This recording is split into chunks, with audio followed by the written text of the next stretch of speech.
আজকের ভিডিওটা স্টার্ট করলাম ঠাকুর ঘর থেকে। তো হ্যালো এভরিওয়ান, তোমরা রাধে রাধে।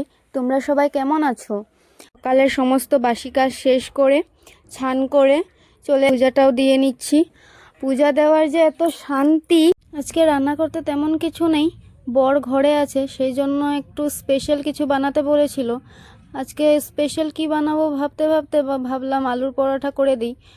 আলুর পরোটা করে দিয়েছিলাম, বর আরও মা খেয়ে কাজে চলে গেছে। একটা কাজ আছে আজকে ওদের, ওনারাও খেয়ে চলে গেছে। বাবাকেও খেতে দিয়ে দিয়েছিলাম, আমিও বসে গেছি খেতে।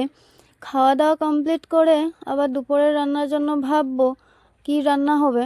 আর ঘর দোরও গুছানো আছে, ওগুলোও গুছিয়ে নেব। আচ্ছা, তোমরাই বলো তো আমার ভিডিও দেখতে তোমাদের কেমন লাগে, কমেন্টে কিন্তু বলবে। ওকে, এখনের জন্য টাটা, আবার নেক্সট ভিডিওতে দেখা হবে।